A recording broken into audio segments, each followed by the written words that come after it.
Good morning, Cartoon Voice fans. How many people were at Cartoon Voices 1 yesterday? How many people came back just to see if this panel could top yesterday's panel? I'm going to put any pressure on you folks. My name is Evanier. This is my 43rd panel of the convention.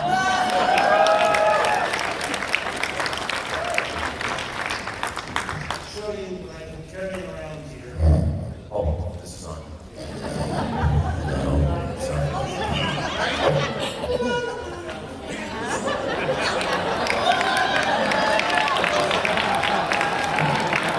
Let's hear it for Dingo. Somehow that one for Ray Griffin. I don't know. I was going to say, if you don't like what I do, we'll just put grains right over them. Yes, every guy is trying to pick up Ray Griffin. I got it.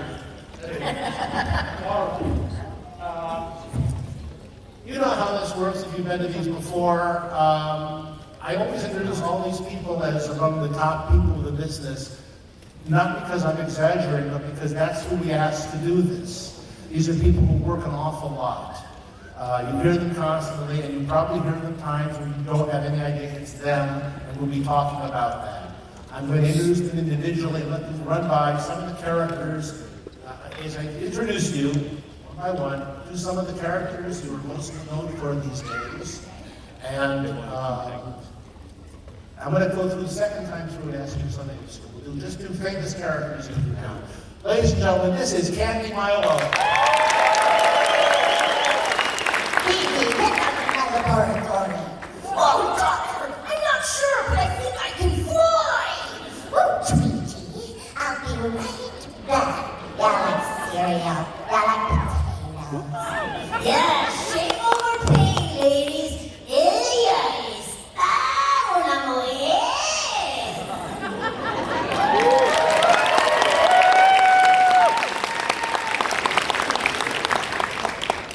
All right, Jim Meskimen. Ladies, this is Jim Meskimen. What's really on these days? Well, I took Ultron's voice for Marvel Avengers Assemble and for other games. It's nice to see a room full of useless organic creatures. And I do the Blue Genie for a lot of Disney products. Oh, great results. It's like the Hunger Games in here. It's wonderful. And I did that a Good Omens at Neil Gaiman show. I did George W. Bush very briefly. Jim is one of the best impressionists I have ever heard in my life. I've asked him to save most of the impressions for the reading we're going to do a little later. And you're going to hear Jim in action. We have next Mr. Robin Atkin down.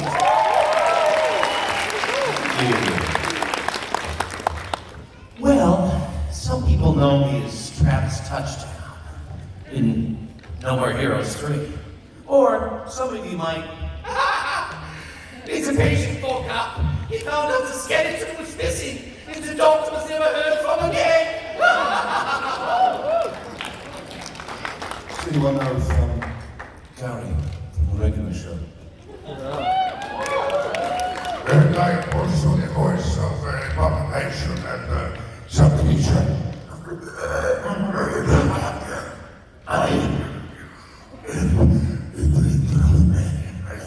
My name's Bill, and I'm 72 years old. Ancient spirits of evil transform this decayed form into Mumra, the ever-living!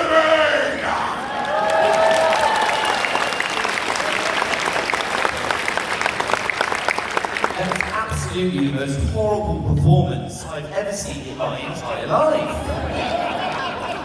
Now, before we go on here, I'm going to stop. Jim, Robin also does some great impressions himself. Terrible impression. Okay, we're going to have a little brief contest here.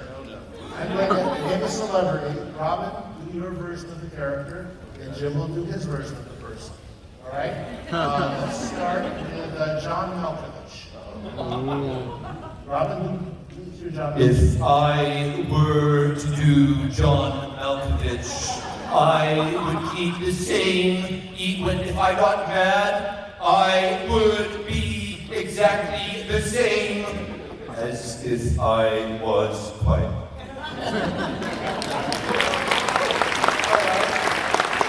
Then let's see you do John Malkovich. This gathering of incredible actors is remarkable because I'd like to hear what we thought was him. John Malkovich, you work with him.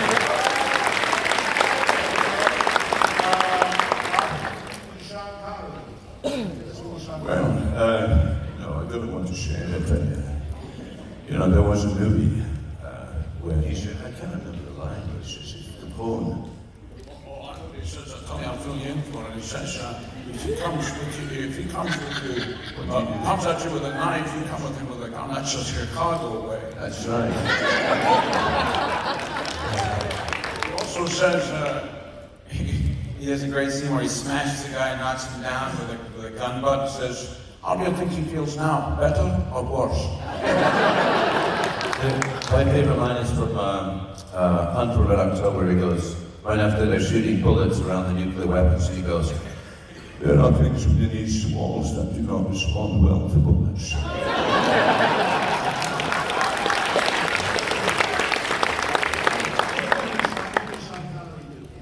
Yes, I do Sean Connery's wife. Ow!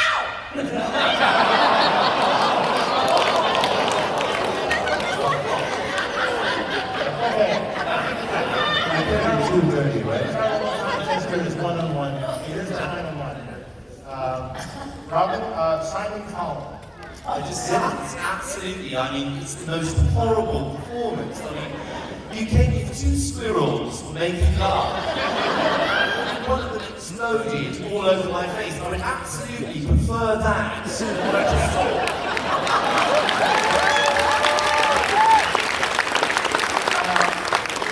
Jim was on America's Got Talent. I was, but I was not. No, I wasn't on America's Got Talent. Yes, I was. Was it The Voice? I can't remember. But it was, yeah, but that was not Simon. He produced it. In other words, he took the money. But it was Howard Stern, who I can't imitate. Because I don't respect him enough. That's what I said. Gentlemen, thank you. That's wonderful. One of the nice things about voice artists that work with artists is they're all fans of each other. And you can't believe the number of times I've been casting a show, and one of the actors, I'll say, you're doing this part, I say, that guy would do that part better than me. They give and take, they coach each other. It's just rather amazing. Now, one other thing about voice actors I got to mention before I go on here. We touched on this yesterday. A lot of what they do is video games, and an awful lot of video games, when you do them, you sign what's called an NDA, a non-disclosure agreement.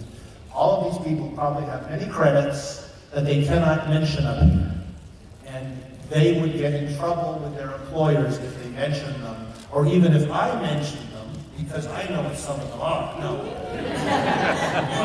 But, this next lady here is a new star in the business.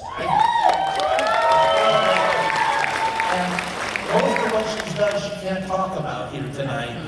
But I want you to get familiar with her, so when you hear the voices in those video games that are coming out, you'll know who she is. And when we have her back on the panel next time, then she'll be able to do all of the voices for you. This is Secunda Wood, ladies and gentlemen.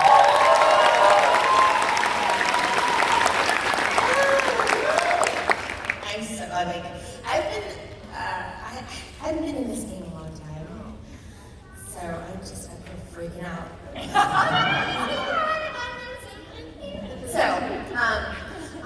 This time next year, I promise, I'll have so many great things to let you know, and then you'll see me. I promise, I've been working. But I just started recently, so the past year or two, and a lot of things aren't out yet, but you'll be sick of me by this time.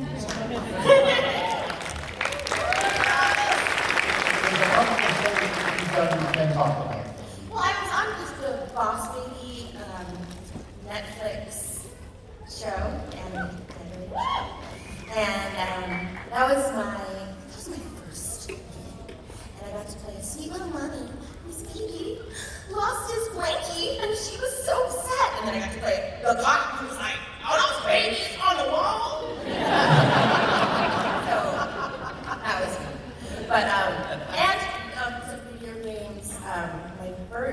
video game was The Division, right, Tom Clancy. And me, like, this is how I sound, this is my voice, and I got to play, like, this, like, thugged out gangsta chick. And I remember, like, when I walked in, they were kind of like, oh, you're gonna play, okay, see how it goes. And then when I was doing my thing, which I would like to do, assemble up with their children here, like any part of it that I can say. But I saw the engineer, like, he kept looking. I had it perfect.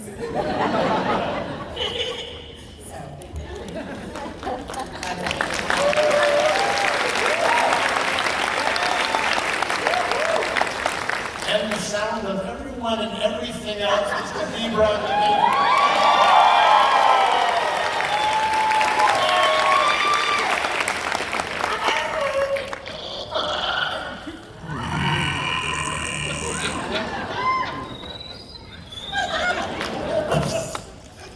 Yeah, I do a lot of weird creatures of It delights me. It makes my heart sing to do the weird stuff. But you also may know me as Klaus on American Dad. When you give Klaus his ball waiting for something to happen to give him power. Once upon a time I was in a show called Legends of the Hidden Temple. My first show that got me out to Los Angeles, and the first series that I was on was with Candi over here, called Cow and Chicken. I was the dad. Hey Cow, let's go to the carnival. Don't forget your Piles the Beaver doll. These days I'm also Rex on Clone Wars, Star Wars: The Clone Wars, which we're bringing back the clones to finish that wonderful story that many fans are very excited about. Once upon a time, Daffy Duck in Space Jam. Yeah! Oh, that was fun. Lots of fun. These days you'll also hear me a lot on SpongeBob, where I'm Perks Perkins Action News, and Williams Fancy Send, and probably like Monsters and things like that. And another series I want to mention is the Airbender series. Where I was Momo and Appa and all those creatures. Sprinkle in lots of other shows, but that's a little nickel version of some of the stuff I get to do.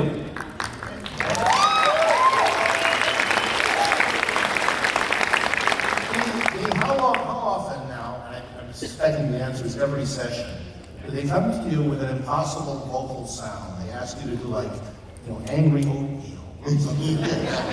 So give us some of the.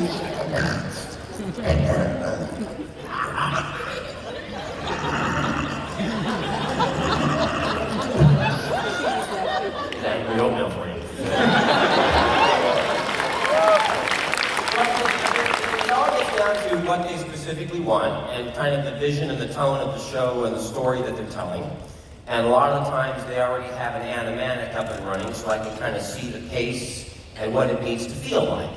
And with those specifics, that makes it a lot easier.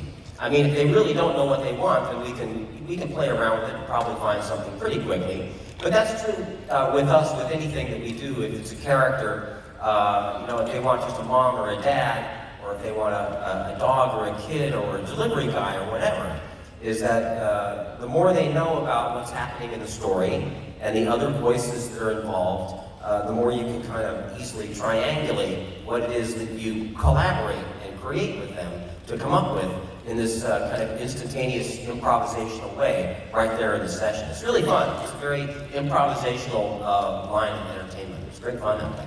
What are the animals you get asked most often to do? They often a show wants to have a family pet that serves essentially as a stand-in for the audience. Like if it's a kids show, they'll have a family pet like a robot ostrich or a dog or whatever. But it's almost like a Harpo Marx type character, where you're watching that character's reaction to kind of see what the truthful reality of the story is. And so it's often something that tends to. It looks like one thing, but it often acts like something else. Like it has sort of the spirit of a dog often, because because that's sort of a pack animal and relates to humans in a human way. Whereas if it's like a turtle or a cat or some other animal that really basically doesn't care about humans at all, but it has to interact with us as if it were, connected with us. Well, what does a robot ostrich sound like?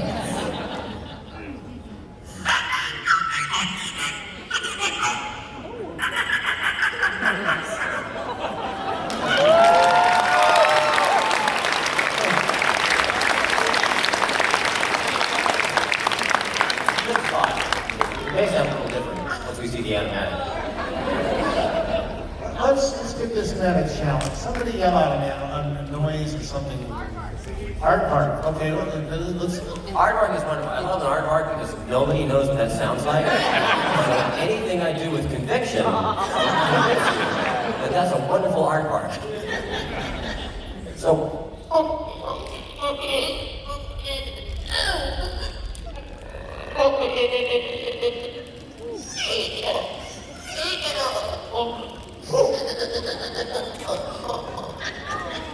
Because you don't know if the animal, for instance, is born. Sometimes they just want something that seems like the animal. If they want like an eagle,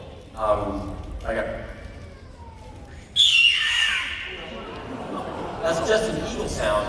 But maybe they want something that talks, or seems to have a conversation, or is more human-like. Or they say, no, we don't actually want to screech. We want you to say screech, and then have a conversation saying the word screech in a way that's kind of bird-like, but that's also kind of human-like. It's just different every show. A lot of shows, it's like we want a cat that actually says meow. We want to hear the word meow, because children will only understand it if it says meow, right? All right, you think so? We can do it that way. Gee, what would a squirrel sound like exploding all over my face?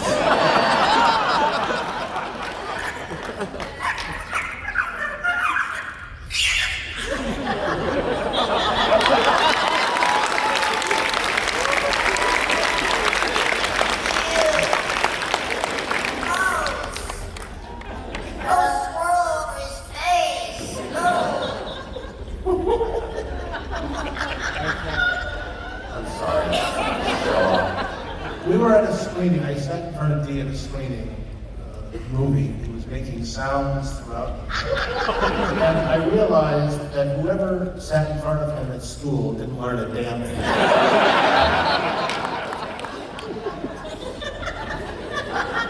I'll ask, what was the first noise you learned how to do when you were a kid? That's probably the cricket. My dad taught me to do a cricket sound. Which they mostly don't want to hire crickets. Nobody wants to hire that, but it's a fun little stunt, and it's great to when someone tells a joke that falls flat. It's great to have that right there in your hand. So it kind of started with that, and then for me, just a lot of the performing I did. I'm not a formally trained actor, but I do a lot of performing, and I just like doing weird stuff on a stage. And I tried that like in stand-up and improv and didn't realize that I was a closeted voice actor just waiting to find myself. So it took me a while to kind of come around and realize that this is the thing I should be doing. Whereas stand-up, it's a great place to learn good things, but it's not a great lifestyle, and it doesn't pay very well, and it's full of miserable, sad people. Whereas voice acting, you can have kind of a normal, nice life and great variety and fun people to work with, and it's a really fun career. For the right kind of actor and performer. I now want to go back and ask each of you voices that we won't know you did or roles you did. This could include commercials, looping, dubbing, things like that. Some of the older people, forgive me for saying this, will remember a commercial that Candi did for a department store.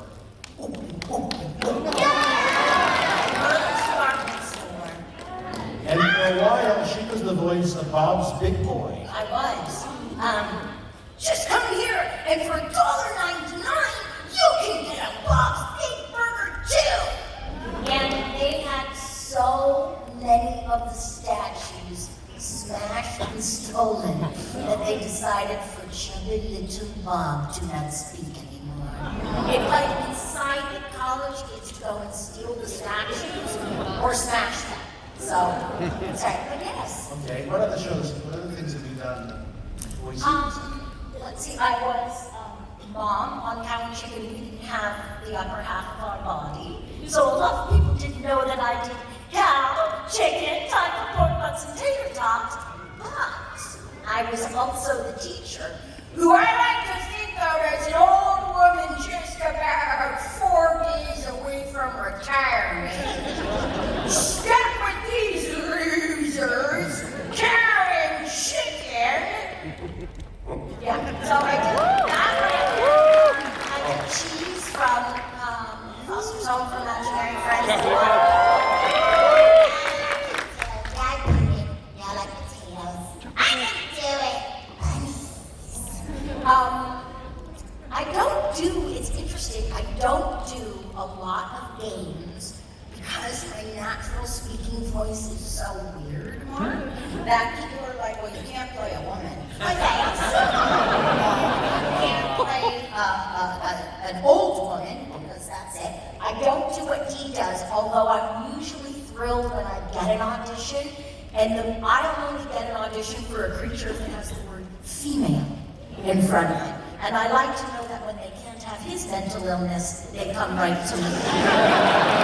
Yeah, so I do some stuff, not nearly as good as him, but the last thing that you would know is that I was the hero boy in all the Valkyrie games, because they were having so long, they took so long to record it that they couldn't pay the teacher to have a real kid there.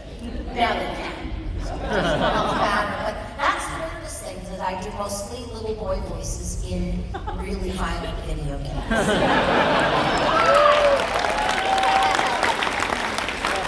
tell you, all these people do things besides cartoon voices, and a lot of them on camera work too. Candi keeps turning up in wonderful musicals. In Southern California, I took Lorraine Newman to see her in Mamma Mia. She was doing Mamma Mia, and that outfit, I hope you got to take that outfit home.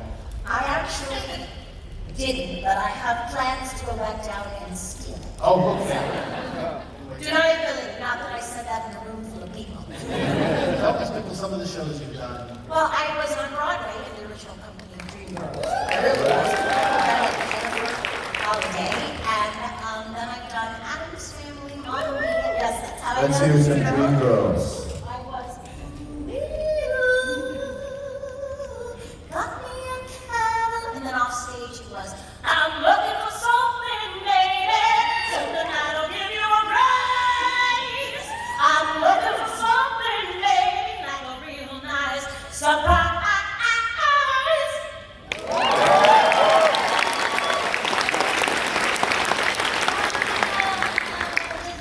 I did a full Monty as an 83-year-old woman, and I am trying to produce a play called Voice Lessons by Justin Tanner, where it's a 3-hander that will be in LA, I hope, in March, starring me and some of my best friend.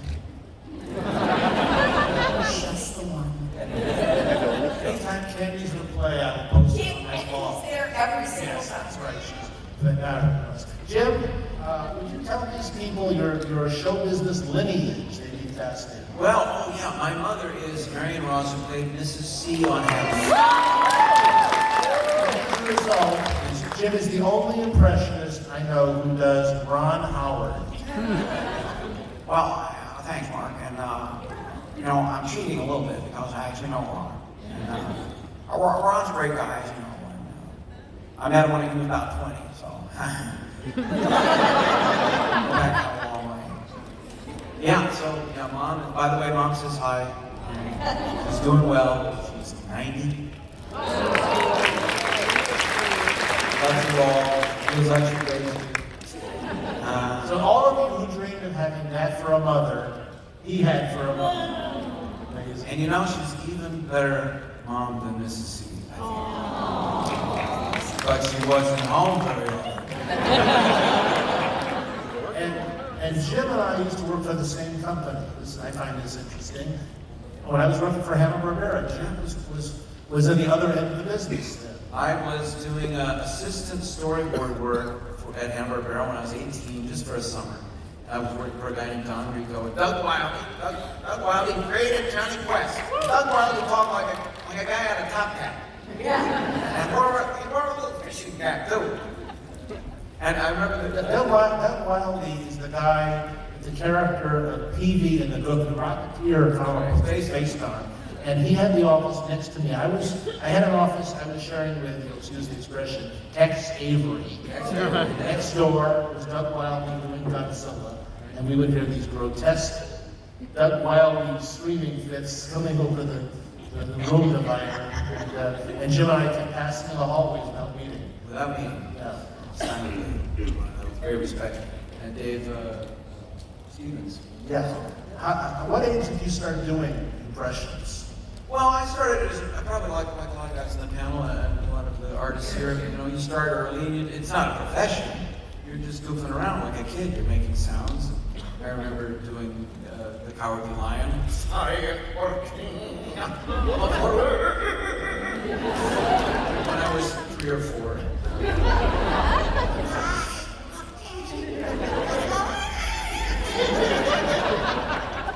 And then it wasn't until I was in my 20s that I realized it might be a way to keep from starving in New York. I knew that I had developed a few impressions that were, I don't know, I figured everybody did them, but I got the opportunity. Now, sometimes you get called in for not impressions, but voice matches, where you have to sound like a grade above impression. Can you give us an example of a voice match you did that was not an impression so much as an actual match of trying to match the other dialogue? Well, it's always, what happens with voice matching is that they've got a little part of the movie or the trailer where the actor either said something and got obscured by a machine noise or some other thing they're trying to correct, or in the trailer sometimes in the movie, Robert De Niro was saying, you know, what I'm going to do, I'm going to push in the back of this car, I'm going to hear another word out of you, okay? And they want to distill it down to, get the car. So they hire someone like me or Robin to do an impression of this guy, to just fit it in there inconspicuously in the trailer. To me, the interesting thing about that, and it's really a lot of our job for most of what we do, but especially for that kind of work, is that what we're trying to do is to be invisible. That we do not in any way want anyone to know that we're doing something here. For me, for the most part, as a voice actor, I don't want people to think that this is my voice at all, ever, in anything that I'm doing. I just want the people that create the thing to like what I'm doing, and for the people that watch it to like the story. But I don't want to be known. I don't want to stand out, unlike an on-camera person. It's kind of a different thing. But for us, invisibility, this cloak of invisibility is part of what we actually shoot for. And like the voice match, I mean, it works if you disappear into it. Yeah. I think what you do is, because you're an impersonator as well as a mimics, but for film and TV, it has to be whatever they're doing in the scene, that's the voice, and sometimes it doesn't necessarily sound. Yeah. I started doing some voice matches my first voice match was Russell Crowe, and because Ridley maybe didn't get along with him that well, and he's working a lot doing, you know, my responsibility, father to mother to son, you know, just stuff like that. It could be even more subtle, right? I mean, it could be like, we need someone to breathe like Russell Crowe. He's just run this race and he's really tired. There's no vocalization, but there's breathing. It needs to sound like, and it's like, that's actually the gig, is you're breathing like Russell Crowe. That happened to me recently. I got so excited because I read for The Other Side of the Wind, Orson Welles' last picture, which they finally cut together. Yes. And they were auditioning for all different kinds of actors that are now long dead that needed to do replacement dialogue for that movie. And I sent a bunch of samples, and there was an actor named Cameron Mitchell. Remember Cameron Mitchell? Very few people do, but anyway, I'm dead ready for Cameron.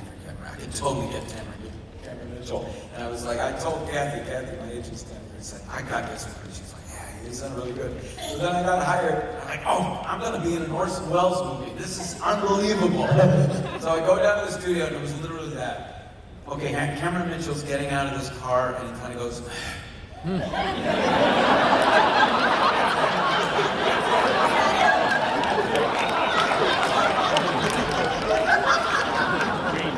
in an Orson Welles movie.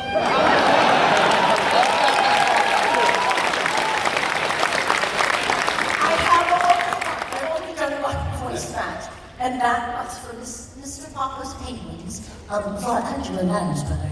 And I got on the Fox lot. I was thrilled and horrified. But the only thing that I could get was Angela Lansbury in her dotage. So I remember walking in, and I got the information from the agents, and I got on the Fox lot, and I parked right in front, and I walked in, and I said, hi, Candi, Milo, for the voice match, the soundstage. And they said, would you have her in the car? I said, no, I'm Candi, Milo. I'm your voice match. I'm talking like this. And they said, oh, a moment. And I said, no, don't need a moment. And Mr. Papa's Penguins, I'm telling you that the hotel is not for sale. So we went in, it was this long audition. I go in there, and this is me in the movie.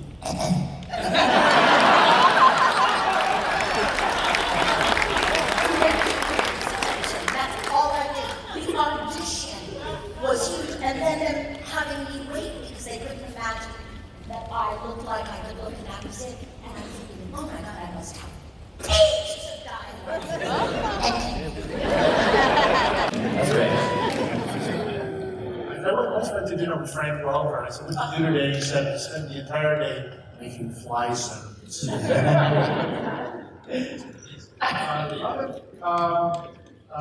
Where have you done a lot of announcing type things of people might not have heard of, a lot of Announcing type of. things of that sort? Haven't you? You know, I guess my career, I don't know, kind of nickel and dime here and there. Where's about the other places people have heard you? Well, I do a lot of sound matches for TV and film that you wouldn't know it was me matching like Jason Statham and like I said, Russell Crowe and Sylvester Stallone. That's a great Sylvester Stallone. Michael Caine. I do the old. Do you do the younger? See, I'm trying to base Michael Caine's down to a brass up.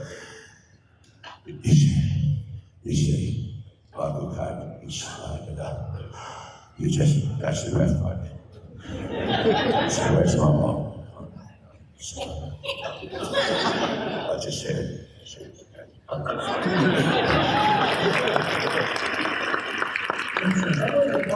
Really living just doing voice matches for Michael Caine's like 900 movies a year. Yeah, well, I've just done the older stuff. Not the younger. The younger stuff. It's different. I know you're next, but I don't remember. And I don't know who you are. I don't know what you want. And I have a very particular set of skills. I don't know, I'm just kind of looking through these things here. So there's that, and then there are a few creature things for movies. I did Doomsday for Batman vs. Superman. I was on the Strain for 4 seasons as the voice of the Master. That was pretty recently. And then if anybody see The Conjuring 2, I did a little bit of the game. I was Bill. My name's Bill and I'm 72 years old. This is my house.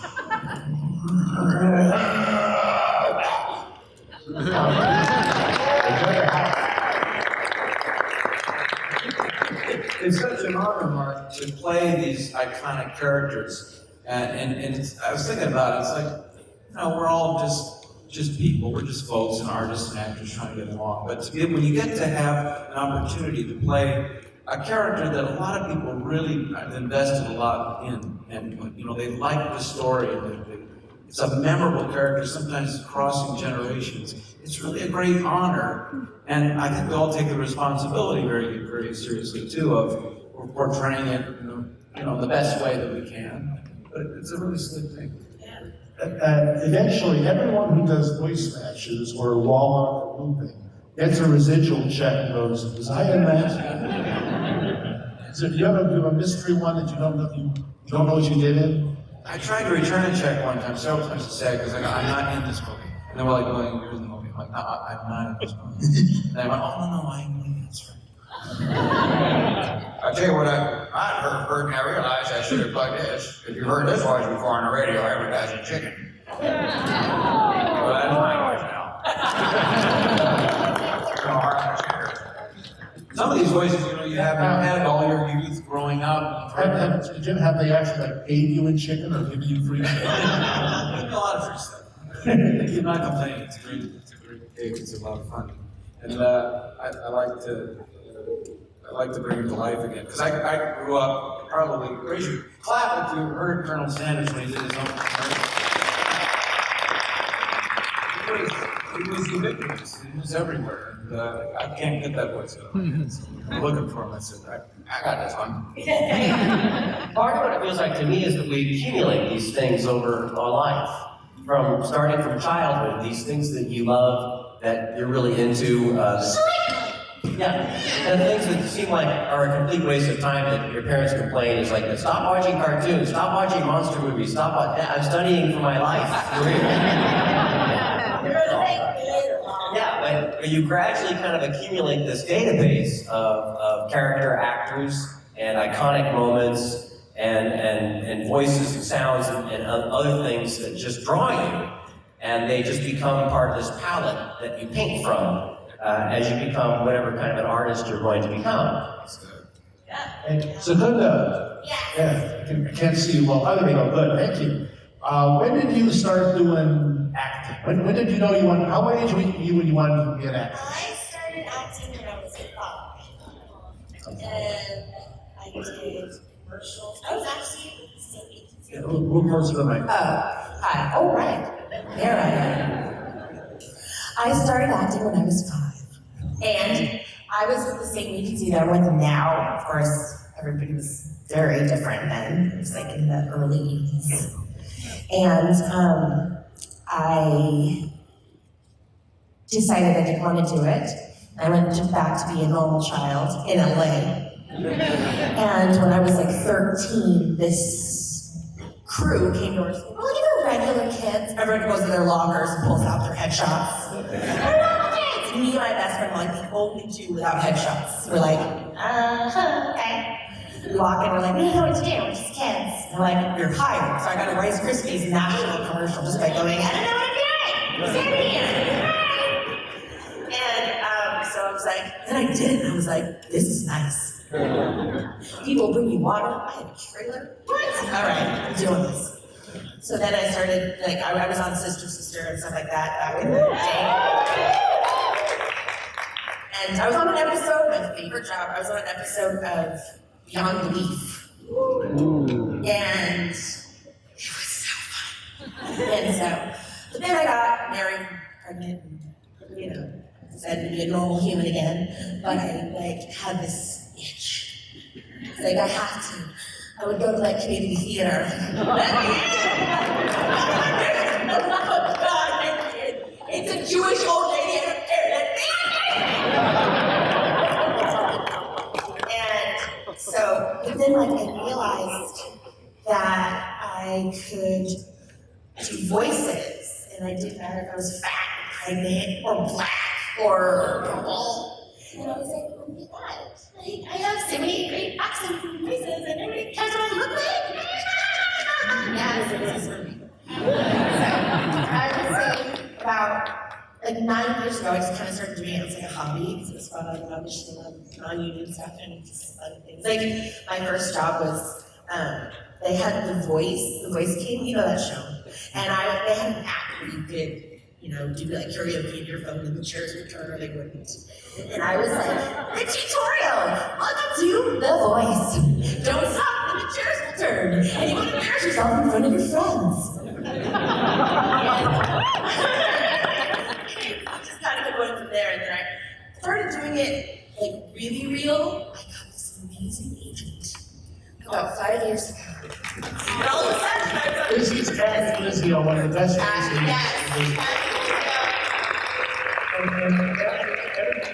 in these panels. Kathy sits down there, and she's so proud when her people are scoring on stage, and she's plotting to steal away the ones who aren't with her.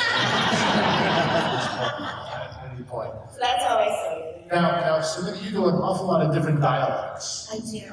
Okay, could you run down some different dialects for us that you do? Vielleicht durch Waschen, alles like outdoors. Let's see. Oh, my favorite is I get asked into African a lot because of the way I look. They're like, where are you from? I'm like, I'm from California. But I'm not from somewhere special, like better than that. Like, I'm not. I am from California, in Los Angeles. I don't like Valley Cat, but I want, you can think I don't like this if you want to. And I've been practicing like my British since I was a young child. I've been practicing that because I thought it was really important. My mum did not. She didn't understand why I was always talking to her like this. Is dinner ready, Mum? Why are we doing this? Why are you doing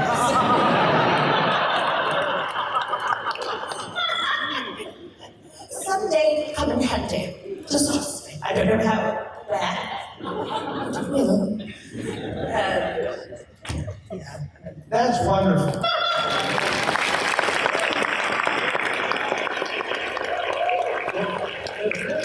Freedom of voice acting. I mean, it's kind of the payoff that we give out to be anonymous, but we have this freedom to be not what we look like, to be not who we are, or what age we are, or what size we are. Species in your case. What species we are. You can be anything you want to be if you know in the voice acting. So, Yeah, but it's just this great, free, creative space that's uniquely so in entertainment, I think. You know, I'm going to go on the line now. I want you to tell me at least one person that you worked with that you were really excited. You walked into the studio and you went, my God, I'm working with this person, and you couldn't believe that you were going to be exchanging lines. Candi, you must have a couple of them. Vincent Price. On Tiny Tours, Tiny Tour Adventures, and he was a bigger surprise because we were doing an episode. I played Sweetie on that show, which was my first audition ever. That I actually walked out and looked at it. It was kind of amazing, and we were doing. He was doing Edgar Allan Poe's The Raven, Nevermore. And he was doing this thing, he had an oxygen tank, and he was doing his thing, and I just would pipe up and go, Nevermore! Nevermore! And later that day, a night before he passed away, and a couple of months later, I set it up June Foray's memorial. She came in her big car, this teeny tiny woman, and smashed like 3 cars. As she came in, she was awesome. She was like my hero. And then she just handed the keys to somebody and said, "You're going to need to handle that, boys." I got to work with her. They did kind of a crossover thing where I played Sweetie, not Tweety Bird, Sweetie, and she played Granny, which I now do, which is kind of amazing. But those are the 3. How does Matt sound? Oh, Candi, I'm going to have to go bowling this afternoon, so you stay here and don't let anything hurt you.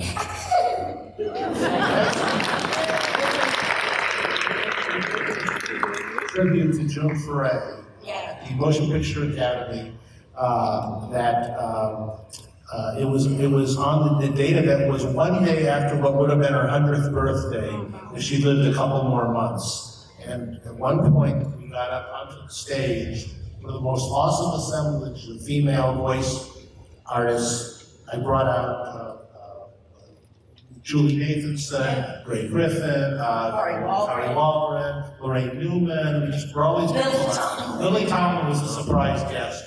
We introduced all these other people, and I said, now our next guest is Lily Tomlin. And the audience was like, what? And she was sitting in the second row all the time, with stuff in there, and the audience was gasping.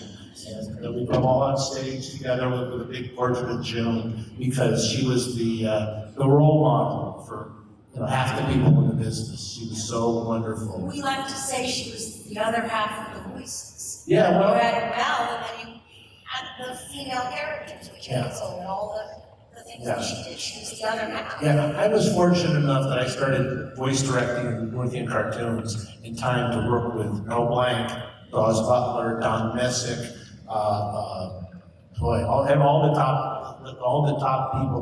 And on the Garfield, I did the Garfield show for years and years and years. And we would have in Don Knotts and Lenny Weinrib and all these. I actually was trying to book every single person who was in the movie. It's a mad world. And the winners on the show, and Buddy Hackett was on the show. People were saying to me, "How do I get on your show?" And I said, "Get back and go get a role in Mad World in 1960." Jim, tell us the name of some people you worked with.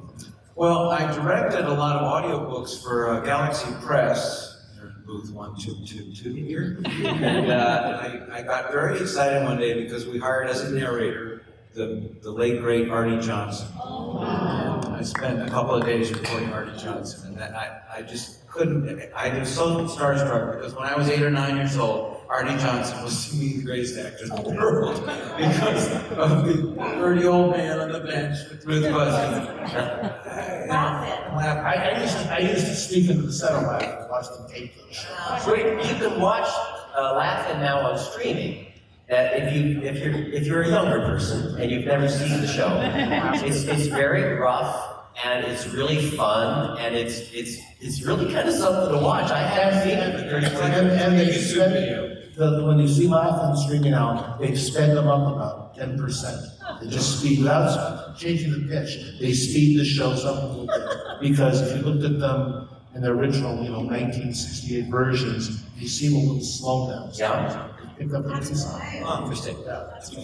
Anybody else, Jim, that you worked with? Have you ever walked into the studio and someone you do isn't the next somebody you interact? I have had a personal policy not to do impressions of the celebrities to them in person because I realize that, like with all of us, if you hear a recording of your voice, it doesn't sound like you, right? It sounds weird and like another person. So I figure even if I do a great impression of somebody, to them it's going to sound weird because they don't even know how they sound. That was my rationale. And so I made a policy where, okay, I'm not going to do this. I'm going to be completely, I'm not even a Ron Howard. I'm just going to not do it, right? And then like a geek, I went to a studio one day and there's Sam Elliott sitting there. And I just lost my policy. I said, sometimes I do your voice, sir. And he said, you can get right down there, can't you?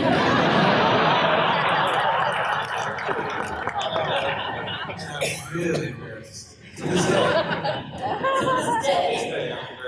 Robin, who are you most excited to work with?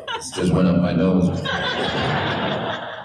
I've been lucky to work with a lot of great people. I think working with Frank Welker on the Scooby-Doo show is pretty unreal.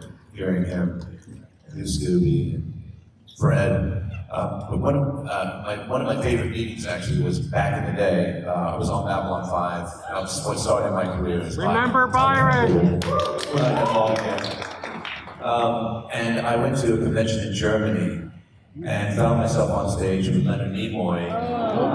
And I grew up in England. We had nothing on television.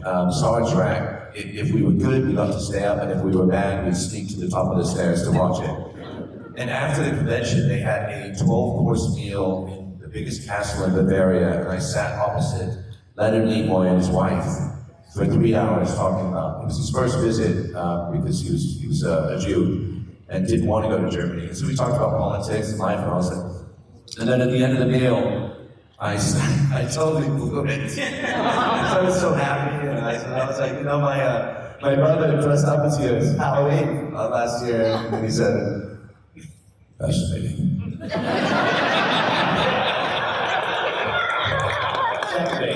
Look, Okay. So who do you work with? You were excited to work with?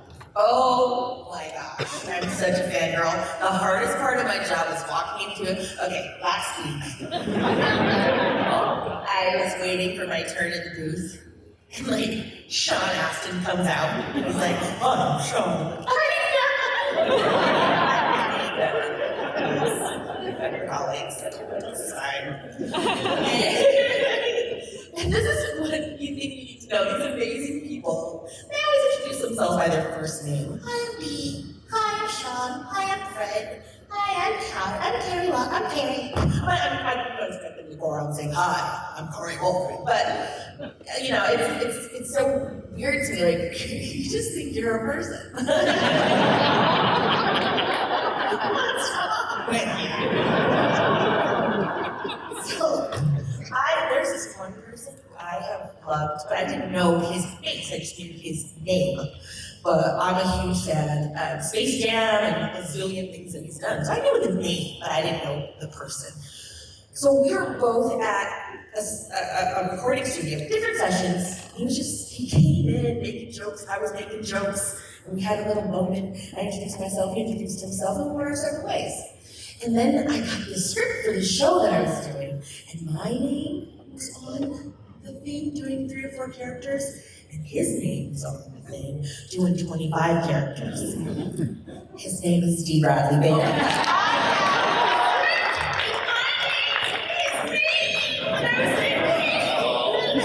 So I go in to do my session, I come out, and it's this guy who I just met the other day. He's like, hi, I'm D.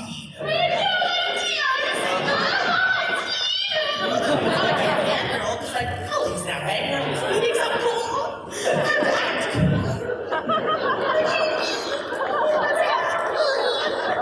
It's on the same show. It's a good deal. No. I didn't call her today. I know. Have lunch with me. Important. I don't know. So, this guy.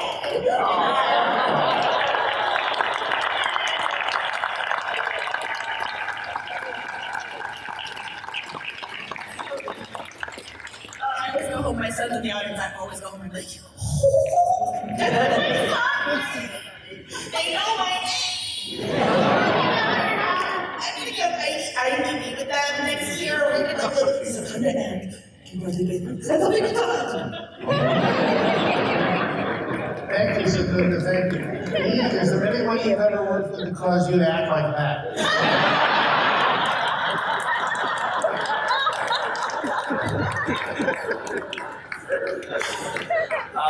I would say the thing that I love is to see someone who's really good endure.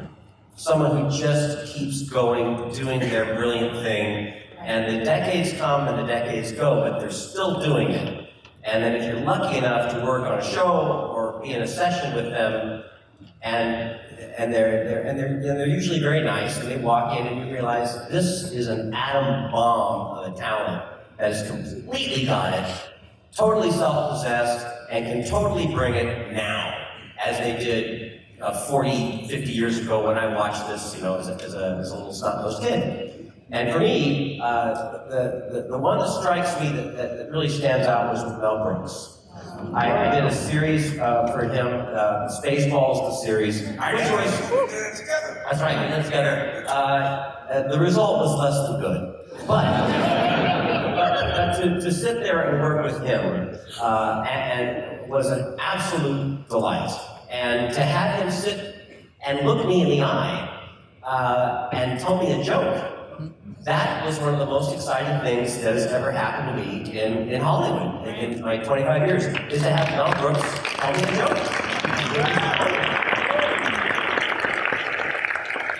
Those would be the beacons, like, you know, the Tim Curry, Tim Curry, absolutely. But Tim Conway, I want to say, may rest in peace. Or Leonard Nimoy, people that just keep going, that keep doing it, that are still vital, that are still creative, that still enjoy this, that still bring it. I really admire that, and it's really inspiring to be around that. Absolutely. Mel Brooks, man. Wow. Go back and watch that. Joke. You remember the joke he told you? Oh, yeah. See, I'm a terrible joke teller, I can tell it, but it's slightly inappropriate because it's not Brooks. So maybe that gives me cover. Okay, I'm gonna try to do it. I'm trying to do it quickly, and it's with apologies to the 21st century and to my inability to tell jokes. So there. So Grandpa is turning 90. The kids decide we're gonna get Grandpa a good date. We're gonna get him a date on his 90th birthday, finally, because he's alone and we're gonna get him a date. So this, they engage someone. The gal shows up and she rings the doorbell. Shut the door. You open the door. And she rings the doorbell and she says, I'm here for super sex. and he looks at her and he says, I'll have her soup.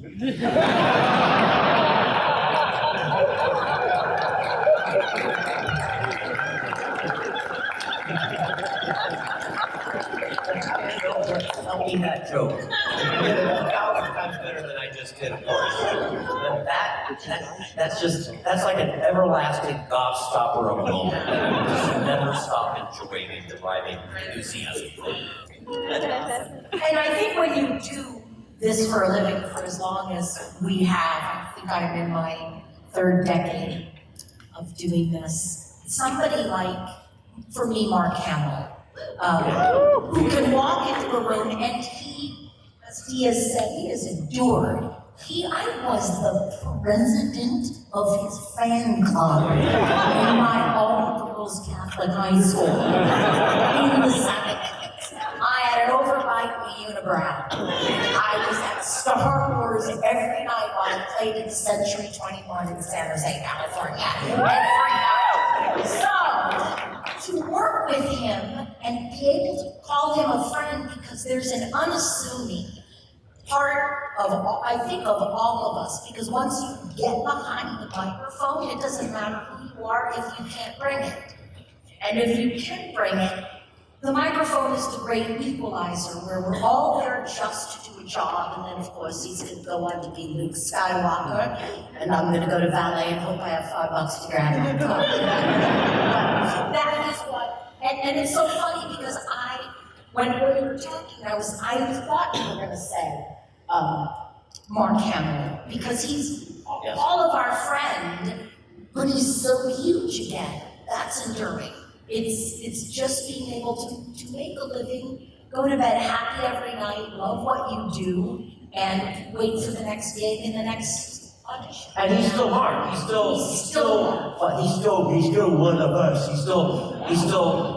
It's not like he's transported to the famous realm where you're in this bubble and no one can talk to you or communicate with you and everything. It's like, it's not that. He's still this. It isn't that. He knows us, he knows our kids, we know his, it's really that, without having any pretension of being the part of the realm that he is in now, the stratosphere that he is enjoying right now. He remembers what it's like for all of those years, and I think it's just really wonderful. And he's been an actor long enough, as we all have, is that you appreciate that you start from just enthusiasm and struggling and going for it, and then things get good, and then things fade away, and then maybe they get really, really good, and then things change a little bit, and they go away, and then maybe they come back. But that pattern of irregularness, that disruption is a feature of how our career works, and you're used to that. Okay, now we're going to put these people to work on a script here. This is what's called, it's not just a cold read, this is an ice cold read. We are going to you're now going to hear the last time I'm going to use the Rapunzel script. We're going to do the story of Rapunzel the same way we did yesterday with a different cast. I'm going to assign the roles and give them not enough time to mark their scripts. Here's my director, all right? Candi. Yes. You are playing Dave, Gothel, and Elsa. Okay. Jim is the narrator. I'll take it a minute, but that's going to work. All right. Robin, you are playing the Prince, peasant number 1, and the butler. This is how a session often works, by the way. Yeah. You don't know what's happening until you sit down in front of the mic. Secunda, congratulations, you're Rapunzel. Yeah! You are everybody else. The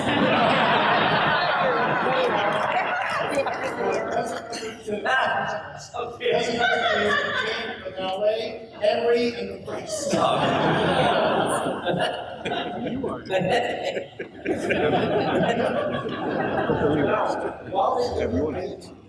Not enough time to mark the script, sign in and plug something. There's probably someone in this audience who wants to get their jobs or their professions. If you're interested in how cartoon voices jobs are assigned, how to get one, at 3 o'clock today, I am doing a panel called The Business of Cartoon Voices in room 25 ABC. It's a 90-minute panel. It's not long enough for the time. We are going, this is not for entertainment, this is for information. I have this little bit of anger about predatory voice coaches. There are some wonderful ones around. We'll talk about some of them. Some of the great people who will teach you the craft and help you hone your skill, or even tell you aren't good enough yet to audition. There are also people who will take your money and take a lot of it and give you useless advice. And sometimes they will charge you thousands of dollars for what we're going to tell you in 90 minutes today over in that panel. I bring in a very good voice agent. We have a Julie Thompson from the Sutton Bartholomew agent. I believe this is D, or is it right? Julie's my super agent. Oh, there's Julie right there. Okay. And we're going to have two voice actors experienced. John Bailey is one of the There's John down there. And we're going to have the super Candi, Milo. No, okay. Over there helping us out. And we're going to tell you, and we made this illusion to you a bit, that's room 25 ABC at 3 o'clock if you're interested in this. If you can't make it over there, you just want some tips, I would highly recommend a visit to D. Bradley Baker's website. I got a free site with voiceover advice and information called iwanttobeavoiceactor.com. It's totally free. There's no ads. It's just everything that I've learned. There's other good advice sources out there. But iwanttobeavoiceactor.com. There you go. Okay, good. Now, Jim Meskimen is going to be the narrator. I have here a list of a bunch of impressions that Jim does. He does not know which ones I'm going to call him to do or where I'm going to call him. But before we come to each narrator line, I'm going to assign a celebrity to him to do the line dance. He does not know what I'm going to stick him with. We've never met before this day. Well, if you were at WonderCon, we did this with Jim there once. This is a whole different crop of people who's going to do it in places. And you will see why I call him one of the best impressionists that worked in the business. Is everybody not ready yet? Yes. Good, let's start. Keep in mind that most of them have not seen this script before, and the ones who have are playing different parts, so they'll remember it. If you saw yesterday, you'll see an entirely different interpretation of every line in here. And once in a while, you'll see the two people fought the same, which is very intriguing to me. All right, Jim, you are the narrator, and I think that the narrator should start with Patrick Stewart. Once upon a time, there was a house, most beautiful garden anyone had ever seen. Peasants would gather around to admire it, and especially to talk about one special flower. What was that special flower that grows within that garden? It's called the ridge, and it grows nowhere else for thousands of miles around. I must get some of it. It looks absolutely delicious. Oh, you don't want to go in there. That's the garden of the Castle. She's a wicked witch. She casts a spell on anyone who dares to touch her Evanier. Go away! I know what you're for, but you keep no habit. Keep your hands off my house, Bill Clinton. Everyone stayed far away from the garden.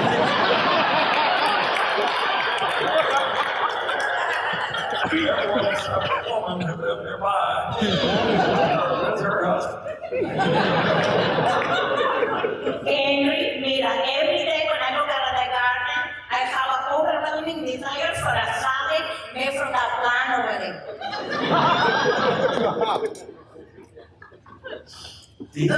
Oh, Henry. Oh, yes. What? There is an evil witch having a child, we wanted to settle. Could you get your mind out of the gutter for a minute, okay? I just know that I cannot grant beyond. I will surely die. Consider my dear. If you want it, Joe Pesci. So Henry climbed the wall and came down to the guy and began big and rampant. That was when the witch appeared. you! How dare you come into my garden and steal my lamp? In time of tearing you into a disgusting creature, the lowest form of the life. Please, forgive me. My wife Chris Atkin, she was tired. She doesn't have time to eat.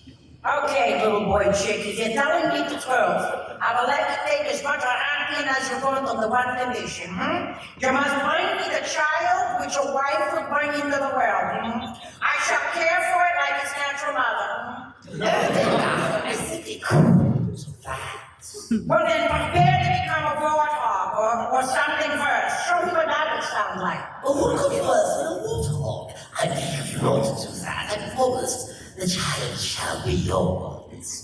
Arnold Schwarzenegger. The deal was made. And I got arranged. Once later, the child, the couple really did have a beautiful child. Henry, my dear husband, I want you to meet your daughter.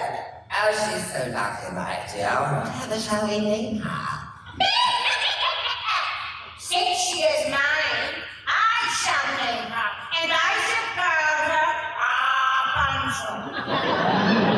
Rapunzel. Jimmy Stewart. Jimmy Stewart. Oh, sorry, I don't understand. And with that, the witch took the child and departed. ¡Ay, qué lástima, qué barbaridad! ¡Ay, que mi niño no está en mis brazos! Christopher Walken. The days and the years had followed.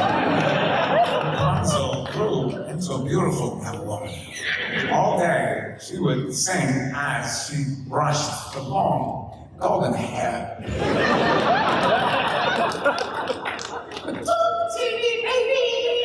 I might go back to this crazy, crazy no more. Let's do something together, crazy. Oh, no. You want to be cool, take my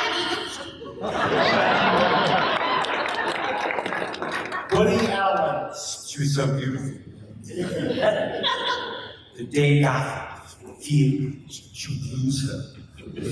Servants! They are my servants!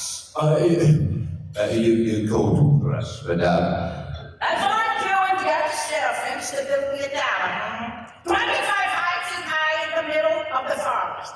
how many doors would you like to have? 2, 3? No doors. No doors, but one small window in a little room at the top. There, I'm going to keep my child safe, right? Ricky Gervais. And so the tower was built, right? And Rapunzel was placed inside. When Dame Gothel wished to visit her, the witch would station herself beneath it and call out, Rapunzel, let me hear already so that I may climb the golden stair already. Yeah, wow! What's that? Let me hear a fascinating like breathe. Harrison. Oh, it's right in up. So that you can climb up my head. That sounds like it would hurt. But here they come.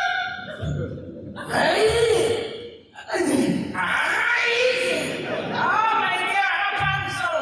You look so safe and lovely up here. Thank you, Mother. But I have been thinking I would like to meet some other girls. Perhaps even a boy. Silence! I forbid it. But you will not be lonely, okay? I'm gonna visit you at least once a week. Okay, I see my mom. What else? Nicolas Cage. So it was for months and years until one day, the king's son was walking in the forest with his valet, and he heard a charming song. Why are there so many songs about rainbows? Rainbows is visions, they don't leave illusions. Rainbows ain't got nothing to hide. Some choose to believe that. I think they wrong, wait and see. Someday we'll find the rainbow connection, the love, the dreams, and me.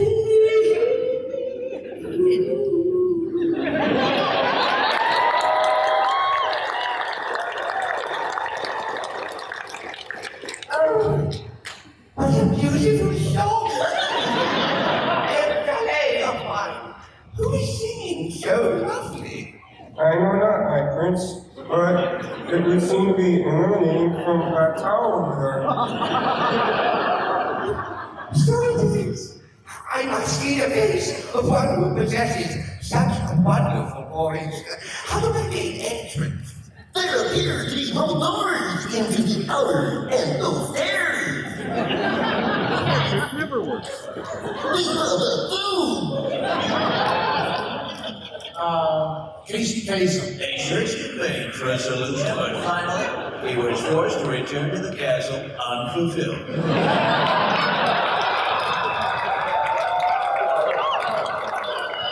He was haunted by the memory of the voice even when dining with his father, the king. My son, you're not paying attention.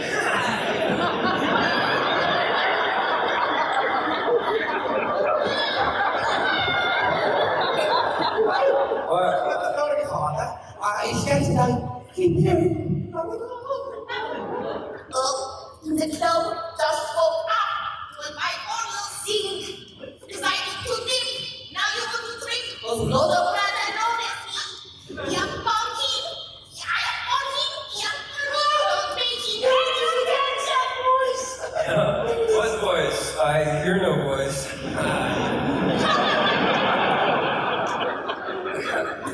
No, I don't suppose you could, but I must go to it and be as near to it as I can. Farewell! Your Highness, where is the prince going? I can only guess, my faithful valet. I am sure you recognize that look upon his face. Indeed, I do, Your Highness. It is the same look that you had when first you met the woman who would be his mother. You have no idea how much my grief that look has caused me. Sad.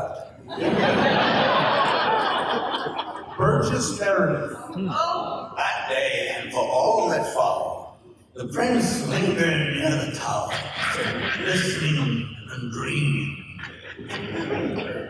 If I was you, I will not be you too. I will not be me too.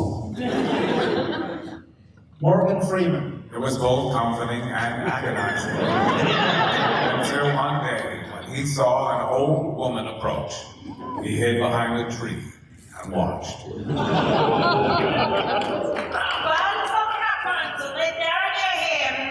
So I may climb the golden stair. Here comes, Mother. Here comes. Tom Brokaw. He watched the woman climb up into the tower. Remain there for a few minutes and leave. But once he was gone, he knew what he had to do. Rapunzel, Rapunzel, let down your hair so that I may climb the golden black stair. Nouveau, who is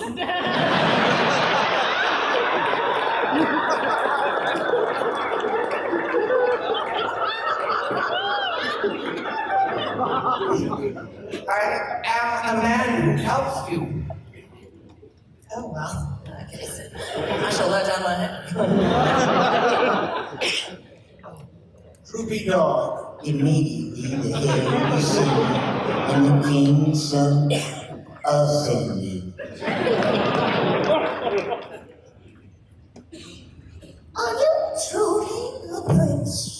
I'd like to see.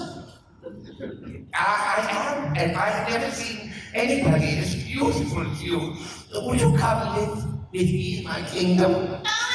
First of all, big crazy your toasters. Oh, that is yes. Just let down your hair, we shall be off. But I cannot I don't how to say I cannot climb down on my own hair. It doesn't make any sense. I can climb my own first. I didn't think of that. Let me climb down your hair and go get help. Tommy Lee Jones. She slid down her locks, but when it reached the ground, Witch was waiting for him.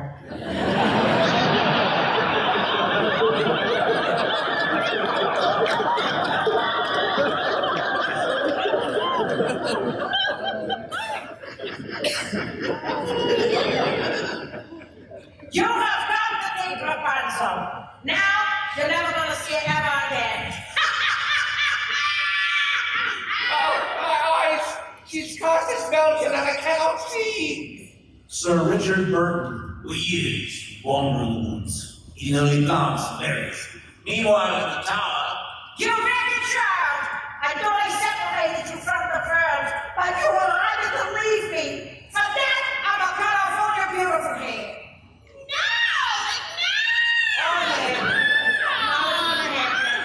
Now it's done. There, now no man will ever want you. And as further punishment, I want to take you from the tower. Oh, okay. Let's finish the story. George Clooney.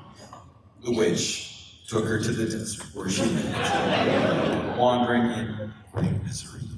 One day, a stranger, lacking in sight, stumbled upon her.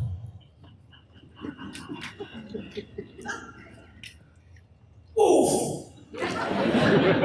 Who are you to be stolen it from me like that? Forgive me, whoever you are, I cannot see. There's really nothing to see here. I just woman with a broken heart. Can't you see? Dying. It's fine. Just wait. Oh, dear.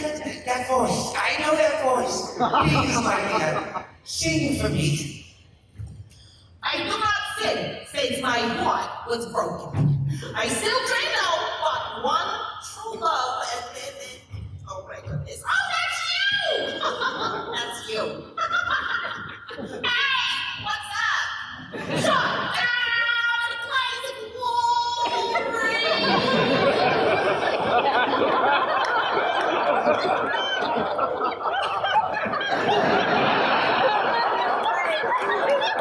Okay, slide a piece of wood and drink some on the job. I can take grease and jump some other nice and got. William, that's an airplane. Jive. Now I'm lost here. What are we on? 87. Okay, what's the shotgun? two raised and a tears of joy dampened his eyes. When they did, something magical occurred. My eyes! I can see again, I can see you, and you're even more beautiful than I remembered. Will you now come with me to my kingdom? Yes, my love. Samuel L. Jackson. Off they sped to his kingdom, where the prince heard the sad news. You have, sire. Your fallen king is past. Now that you return, the throne's yours. Providing you are married. I am, and I will be if my beloved Rapunzel will be my bride.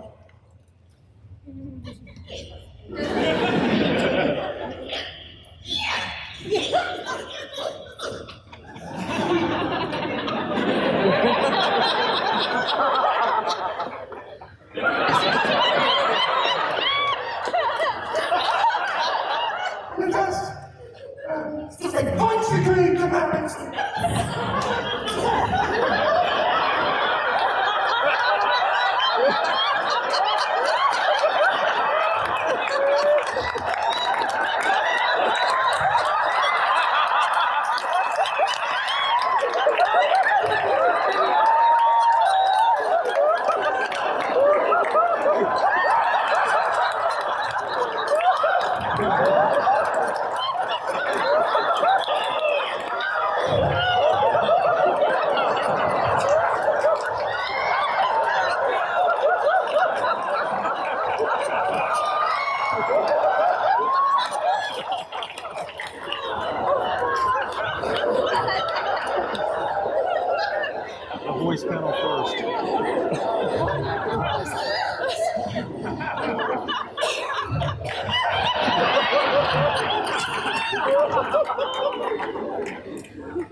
didn't quite finish. Harvey Keitel. And so, the two are where?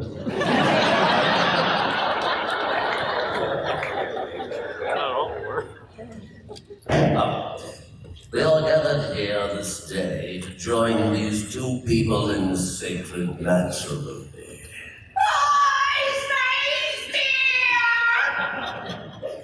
Pay no attention to the agonized bones that is rich. Now where was I? Oh yes. Do you, noble prince and fair Rapunzel, take each other as your love for all eternity? So do? Yeah, true that.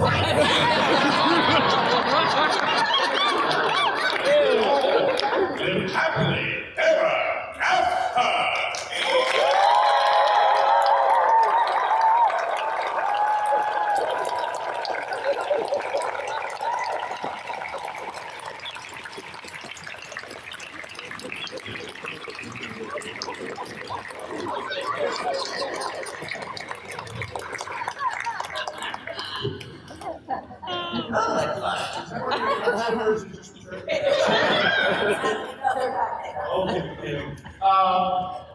Didn't they do a good job of that?